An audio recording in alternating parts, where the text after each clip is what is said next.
사도행전 14장은 바울과 바나바의 전도 이야기입니다. 비시디아 안디옥에서 유대인들이 시기하여 박해하며 바울과 바나바를 쫓아냈습니다. 그래서 발에 티끌을 떨어버리고 이고니온으로 갔습니다.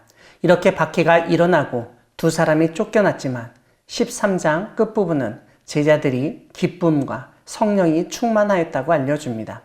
오늘 본문 앞부분은 이고니온에서의 전도 이야기입니다. 바울과 바나바는 비시디아 안디옥에서처럼 유대인의 회당에 들어가서 말씀을 전했습니다. 그런데 1절에서 우리가 주목해야 할 단어가 있습니다.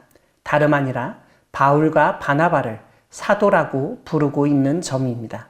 예루살렘에 있던 12사도만큼 이제 이방인에게 하나님의 나라를 전파하는 일을 감당하게 된 것에 대한 용어로 볼 수 있습니다. 사실 이 사도라는 헬라 말은 보냄을 받았다는 의미를 가지고 있습니다. 이것은 13장에서 수리아 안디옥에서 선교사로 파송받은 두 사람에게 어찌 보면 가장 어울리고 자연스러운 이름입니다. 이렇게 두 사도가 이고니온의 회당에 들어가 전할 때 헬라의 허다한 무리가 믿었다고 알려줍니다.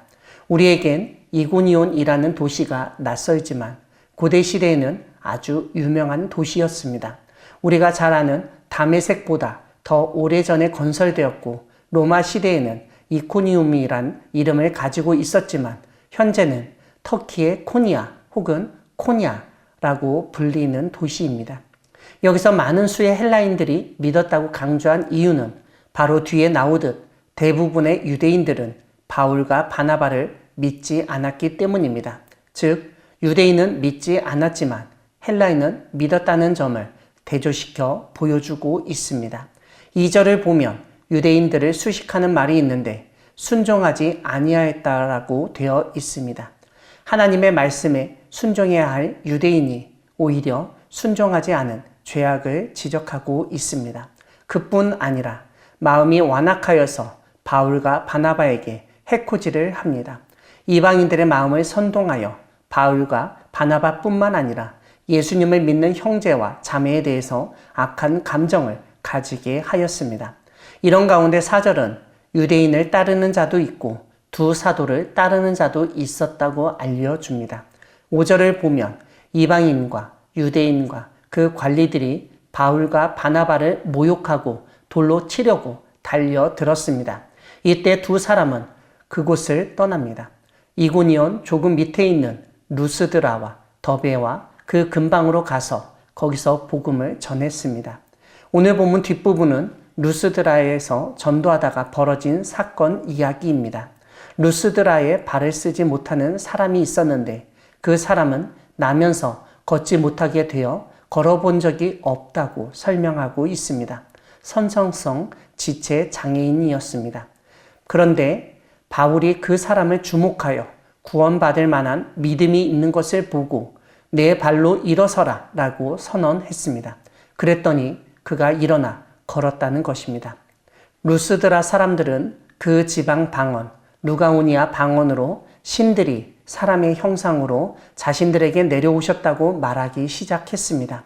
신들 중에서 가장 높은 신인 제우스와 그 제우스의 대변인인 헤르메스가 자신들에게 나타났다고 말하였던 것입니다. 그들은 바나바가 제우스라고 바울은 헤르메스라고 여겼습니다. 13절을 보면 그 도시 밖에 있는 제우스 신당의 제사장이 소와 화환들을 가지고 와서 많은 사람들과 바울과 바나바 앞에서 제사를 드리려 했습니다.